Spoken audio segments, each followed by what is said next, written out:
Bom, pessoal, mais uma vez iniciando o nosso podcast, num bate-papo onde nós discutimos temas relevantes para a nossa sociedade. E a nossa convidada hoje é a doutora Cristina Palma, nossa promotora de Justiça da Infância e Saúde da cidade de Sorocaba. Nós estamos aqui hoje para saber um pouco mais sobre a escuta especializada e como que nós devemos demonstrar na prática as ações de combate a essas violências às nossas crianças e adolescentes.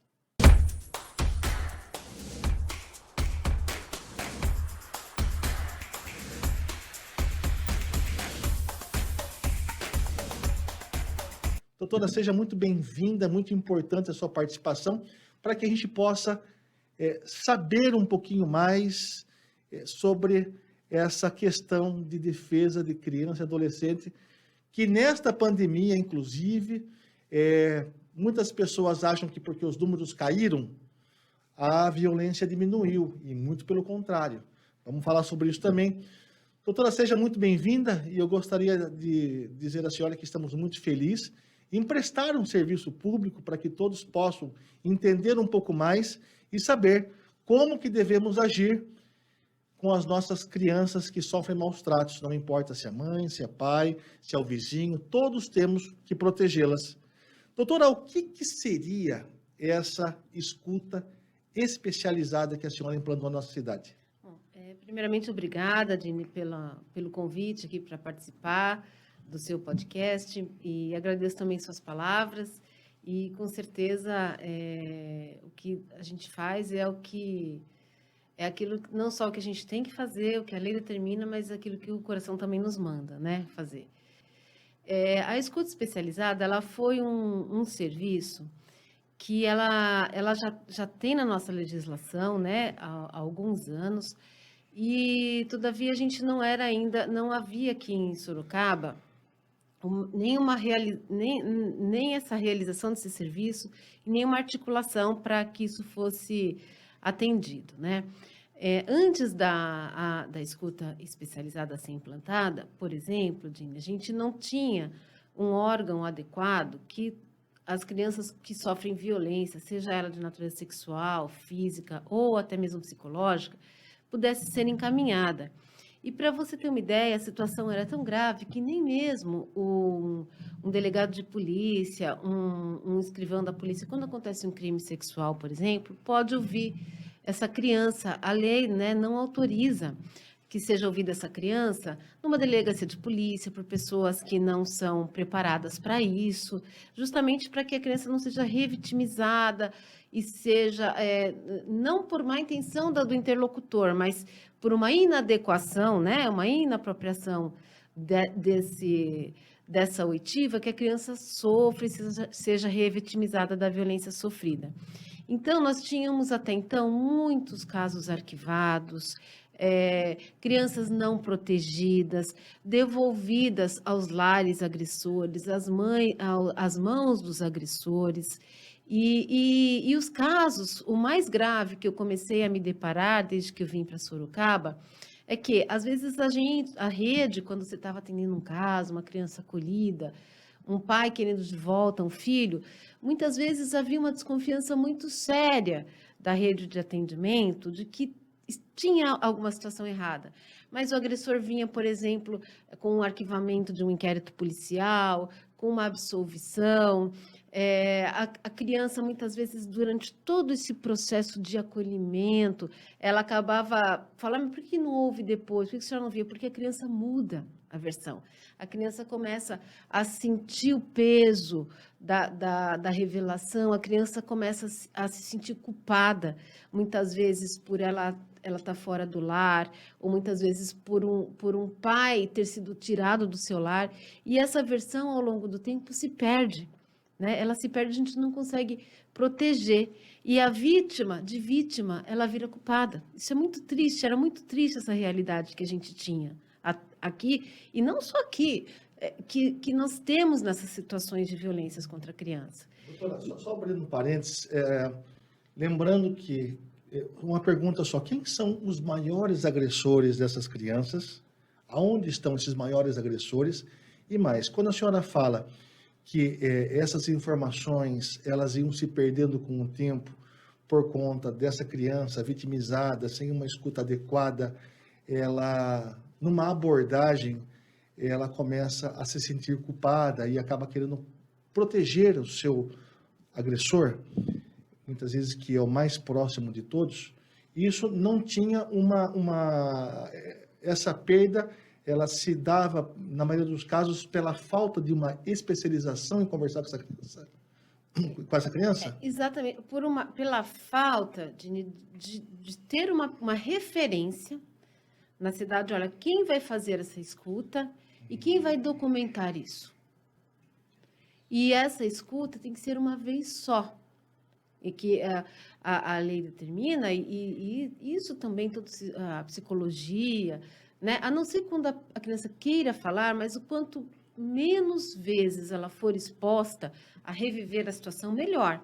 Então, essa escuta especializada que é feita, ela se dá numa única vez, por pessoas altamente especializadas, porque não é fácil você fazer esse tipo de conversa. Às vezes a criança fica horas, ela fica à vontade, brinca, até ela se sentir à vontade com o técnico para abordar o assunto, né, de uma maneira que ela não sofra, e que isso depois vai ficar documentado para todo o sistema de proteção, e também a gente acaba compartilhando isso com o sistema de polícia, para que os fatos parem de ser arquivados como eles eram. Então, vale sim o depoimento da criança, de 5, 6, 7 anos. Vale aquilo que a criança está falando, é válida nos autos. Sim, é feito, a escuta é justamente a documentação do que ela revela. Isso, lógico, é a única... nós não estamos aqui nem falando, Dini, eu queria até esclarecer, de uma prova criminal. Sim. A escuta serve para proteger, né? Quando nós estamos falando da prática de um crime, é lógico que o delegado vai investigar isso, além desse documento, com outras formas, testemunhas, né? Perícias, tudo mais, o que tiver a dispor dele para fazer a investigação. Mas a escuta, ela pode sim ser compartilhada com essa investigação, até porque nós sabemos que a polícia não ouve, né? Que não seja através desse método. Então, mas ela serve, sobretudo, para que nós possamos proteger. Então, quando nós temos, por exemplo, uma criança, vamos dar um exemplo, vítima seja de um abuso sexual, seja de uma agressão física, nós tivemos tantos casos que, infelizmente, ganharam a mídia, né, nos últimos tempos, Henri Borel e tantos outros, né? Agora, essa semana, doutora, aqui em Itaquarituba, o pai que matou 2 crianças, seus 2 filhos de 5, 6 anos a facadas. Tivemos aquela história triste na cidade vizinha, uns 15 dias atrás. Então, tudo isso pode ser evitado ao menor sinal que alguém perceba que uma criança está sofrendo uma violência, né? Então, hoje em dia, o que temos em Sorocaba? Nós temos essa escuta já organizada, funcionando 24 horas, todos os dias da semana, e para isso foi feito um comitê, né? Isso não foi uma escolha minha, foi feito um comitê. Eu só iniciei, né, esse procedimento na promotoria para a gente criar esse comitê. Foi composto por pessoas da assistência social, da saúde, da educação, do CMDCA, do Conselho Tutelar, todos os atores da cidade, né, que de alguma maneira lidam com esse tipo de problema. E foi feito um comitê e nós ficamos 2 anos discutindo isso, né, mediante reuniões, para falar onde vai ser, quem vai ser, como melhor vai ser, qual é o fluxo que vai se adotar, né? E hoje, passado um certo período, lógico que sofreu ajustes, né? Ainda depois de começar o serviço, que agora vai fazer quase uns 2 anos. 2 anos. 2 anos já de funcionamento. Nós ainda fazemos ajustes, né? Mas, assim, hoje ele já é um serviço que é reconhecido, que é utilizado por todos da rede. Eu vou te dizer, por exemplo, a escola. Quantos professores, quantas vezes a gente uma criança já não deu sinais na escola de que ela pode estar sofrendo uma violência? E isso que eu ia chegar. Mas, doutora, essa escuta especializada que foi implantada em Sorocaba, veio de algum fato concreto? Não, Veio da necessidade diária Não, percebida da ausência desse serviço e também não por existia no Brasil? não, no Brasil existe, Já existe. existia. O que é, ele está na lei já, agora não vou me lembrar exatamente o ano da lei, mas já tem alguns Mas é a anos essa primeira do interior legislação. do estado ou é a primeira cidade? Dini, ela pode ser realizada nos CRAS, nos Ah, de alguma outra CREAS, tá? De forma. uma outra Não de uma maneira forma. tão estruturada É, como essa que foi o que nós implantada. temos, talvez, de novidade, eu não posso dizer que é o único, eu não fiz esse levantamento para Sim, fazer essa mas é uma afirmação, novidade. mas o que nós podemos dizer aqui que nós temos de diferencial é que ele foi um serviço criado dentro de um hospital infantil e ele está fora dos CREAS, dos CRAS, Entendi. ele É uma os proteção a mais. profissionais que estão lidando com isso fazem só isso, tá? Não acumulam outras funções, como algumas cidades, por exemplo, menores, talvez o psicólogo que está lá no CREAS, o assistente social que está no CRAS, possa ser o profissional indicado para fazer esse tipo de atendimento. Alguns municípios estão dando essa solução, né? Entendi. Mas aqui o que nós temos de diferencial é que aqui criou-se um serviço conjugado ao hospital. Ah, então, isso que eu ia perguntar para a senhora. Qual que é o fluxo de atendimento e quais são os profissionais envolvidos? Exatamente. O fluxo de atendimento é o seguinte: qualquer lugar que a criança faça essa revelação espontânea, a primeira manifestação que ela faz, o primeiro indicativo, a gente chama de revelação espontânea. E nós preparamos, através de cursos, através de vídeos no YouTube, nós preparamos os profissionais da escola, do sistema de saúde. Nós divulgamos bastante isso para como lidar com essa primeira revelação, né? O que fazer. E nós também, quando o profissional percebe que a criança revelou alguma coisa, o primeiro momento deixa ela se manifestar, né? Se é para um professor, se é para um servente, às vezes o funcionário do pátio, normalmente a criança procura quem ela mais confia. Ou às vezes ela nem revela, um professor percebe por sinais, por marcas, não é? Se é uma criança de creche. Então, o que é feito? Existe uma notificação, toda padronizada, que já foi criada. Isso é preenchido com todos os dados que se tem, seja numa escola, seja num posto de saúde. A pessoa que ouviu não precisa se identificar, porque a gente também teve que trabalhar com esse receio das pessoas denunciarem, né? Então, ela não se identifica. Essa ficha, ela é subscrita pelo gerente se for uma escola, pelo diretor da escola, se for um posto de saúde, pelo um posto de saúde. Então, a gente fez subfluxos, cada um, né, escolheu quem é o profissional que vai assinar aquela ficha. Entendi. Dentro da rede de saúde, quem é o profissional que vai mandar todas as fichas? Dentro da escola, quem é? O diretor da unidade escolar, porque ninguém sabe quem foi que denunciou. Principalmente a família, né? Isso protege o profissional e o encoraja também a fazer. Essa ficha ela é encaminhada já para um e-mail institucional do GEPAS e em cerca de 24 horas, no máximo 2 dias, essa criança já está sendo chamada lá para... Tempo recorde, doutora. Exatamente.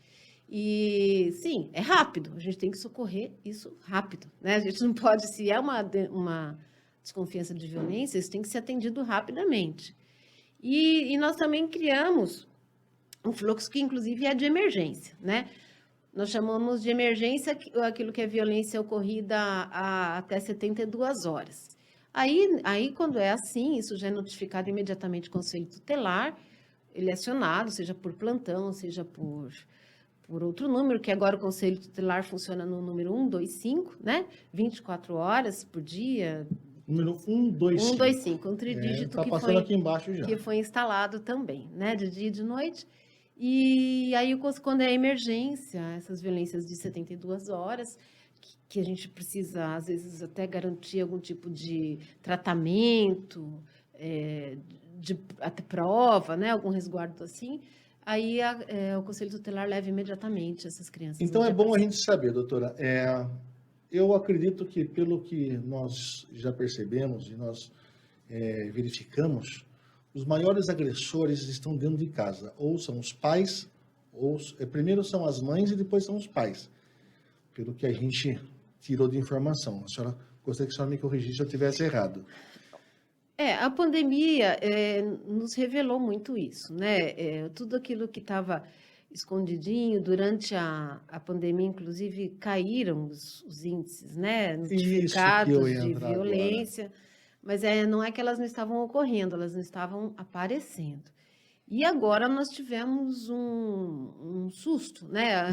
Porque a criança estava sem vazão, né? Sem Para vazão, fazer ela não essas... estava frequentando a sociedade, não estava frequentando os aparelhos Quantas comunitários. crianças sofreram com tudo isso, doutora? Pois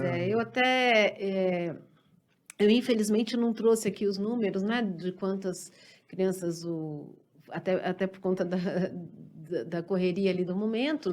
E até porque os números não são tão exatos assim, por conta dessa pandemia Exato. ter dado essa mascarada, Nós né? temos os números que foram atendidos no GEPASSE já, né, que é um número bastante Só para a senhora ter uma relevante. ideia, doutora, em 2021, mais de 154 mil denúncias de violações de direitos de crianças e adolescentes foram registradas em todo o país.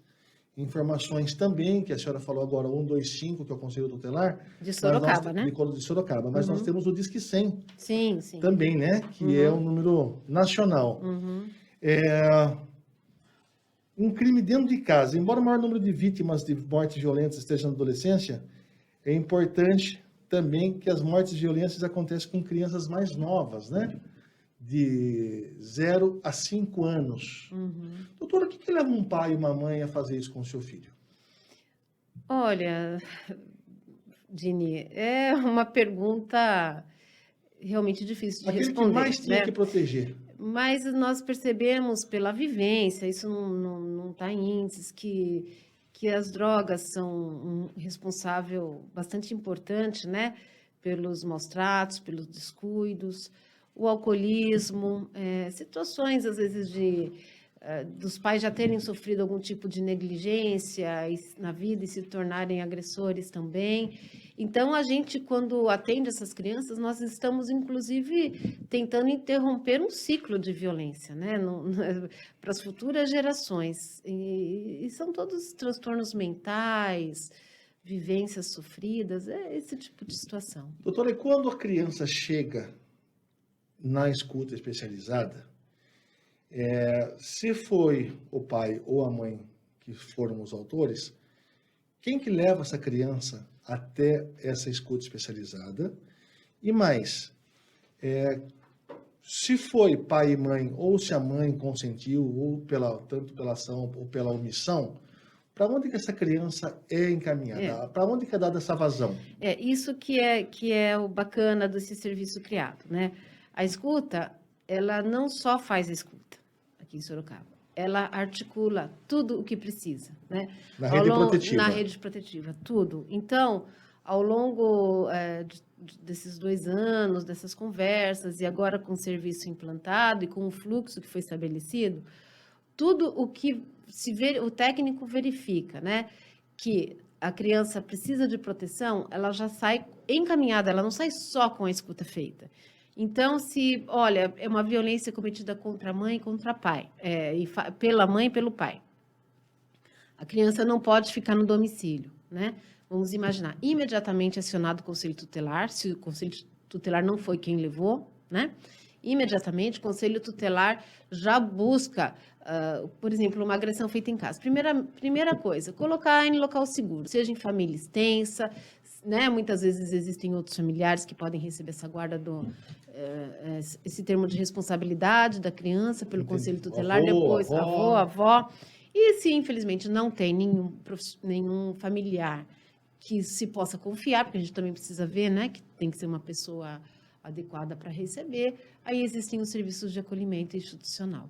Doutora, isso é a medida mais drástica, né? Doutora, nós estamos chegando no final do nosso podcast. Quando é só um pai, a gente pode retirar o pai do lar, né? E garantir só que a mãe fique com a criança. Cada situação é uma situação diferente. A criança é encaminhada para tratamento psicológico. Não para então. Não, ela tem que prosseguir. Os danos têm que ser minimizados. Então, a escuta não é só naquele momento para fazer essa proteção na hora da verbalização. ela faz um tratamento depois que Sim, passou aquele momento de sim, acompanhamento com aquela criança ou adolescente. exatamente. E ainda tem um para ficar o melhor dos mundos ainda, né? Ainda nós tem um pleito da comissão, da promotoria de justiça que o município também, porque esse serviço acabou sendo contratado, né, pelo município no GEPASSE, e o ideal é que quando precisasse de tratamento de saúde, ela já receba isso no GEPASSE, né? Hoje em dia, quando são violências um pouco mais severas, que, por exemplo, precisa de um kit anti-AIDS, anti-hepatite, ela ainda tem que ser encaminhada para Serviço médico. o serviço regional. Não, que é o regional, Que faz que é o a referenciado. referenciado para isso, quando é violência sexual apenas, né? Então, ainda a gente quer trazer isso. O ideal dos mundos seria que todo esse atendimento médico também fosse feito, porque a gente está dentro de uma unidade hospitalar, né? Mas isso aí já mexe com uma articulação um Entendi. pouco É um pouco maior do maior. Estado, mas a gente está tentando. Essas são as políticas públicas que nós devemos discutir mais Exato, futuramente, porque já exatamente. cristalizou o serviço em É, nossa cidade. Doutor, é muito importante. Nós estamos sendo assistidos por milhares de pessoas e muitas pessoas que passam, muitas pessoas que convivem com esse problema de alguma maneira.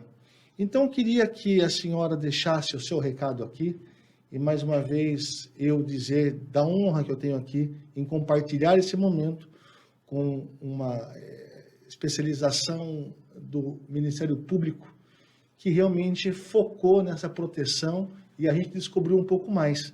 Então, gostaria que a senhora deixasse aqui um recado para essas famílias que estão nos assistindo e em como proceder para que a gente possa conseguir proteger as nossas crianças. exatamente. Olha, o meu recado é o seguinte: não deixem o problema embaixo dos panos dentro de casa. Não esconda o problema. Se alguém tiver algum tipo de desconfiança, de alguma violência sofrida por criança, procure o órgão responsável. Quem que eu posso procurar no primeiro momento? Procure o conselho tutelar, né? Ligue, vá até o órgão, né? O número eu já falei, é Já estão aqui 125, embaixo né? também, 125 e Então, todos os assim, outros. mas eu tenho dúvida, não tenho certeza, não tem problema, a gente vai investigar, nós vamos ouvir, a criança vai ser ouvida de uma maneira acolhedora, ela vai passar por brincadeiras, ela nem vai perceber que isso está sendo um momento tão importante na vida dela, vai ser algo leve, algo sutil, mas algo muito importante, né? Então, é isso que eu queria deixar para a população em geral. Vamos proteger, né, essas crianças, vamos acionar os órgãos competentes para isso, não vamos deixar que a situação chegue num nível que depois a gente não tenha mais como recuperar, né? Como recuperar a alma do indivíduo, como interromper esse ciclo de violência. E vamos ter coragem na escola, nos postos de saúde, se alguém perceber alguma coisa, vamos acionar e vamos proteger as crianças. Doutora, só por questão das pessoas saberem a gravidade disso tudo, quem será essa criança violentada hoje, de alguma maneira? Qual que será, que adulto que essa criança será em nossa sociedade, se não tiver esse atendimento especializado? Pois é, Dino, como eu até já disse, né, isso vira um ciclo de violência. Não raro, muitas vezes, os abusadores de hoje foram abusados no futuro, no passado. A gente já vê crianças que, nos abrigos, por exemplo, nas casas de acolhimentos, quando nós tiramos as crianças do lar, muitas vezes elas tendem a repetir isso com as outras crianças. Então, isso precisa ser um cuidado muito intensivo, muito cuidadoso, né? Uma abordagem psicológica. Todas essas crianças que estão nos nossos abrigos, que hoje em dia em Sorocaba, atualmente, nós temos cerca de 150 crianças nessa situação. Não todas vítimas de abuso, tem várias situações, mas temos cerca de 150 crianças afastadas das suas famílias só no nosso município.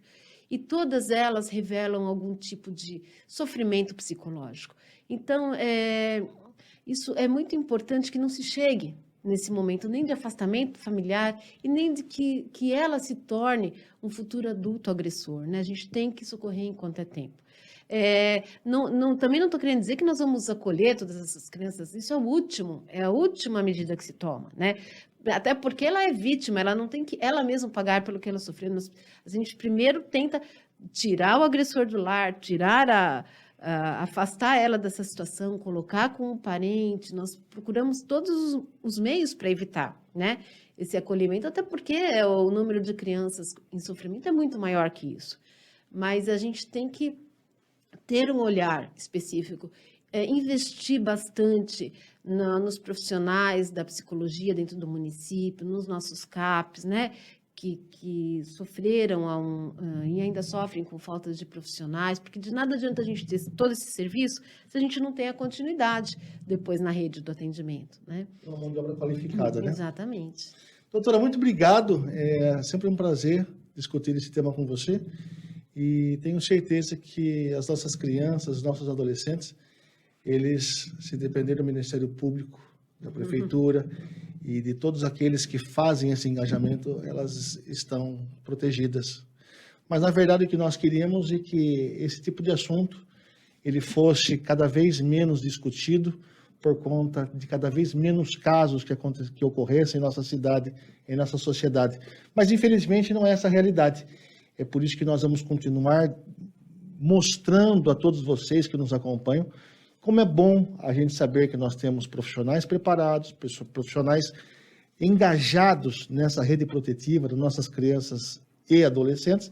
E hoje, de uma maneira muito especial, com a doutora Cristina Palma, que veio aqui hoje passar um pouco mais dessa vivência em como nós podemos mostrar a todos que nós vamos continuar protegendo as nossas crianças. Até a próxima!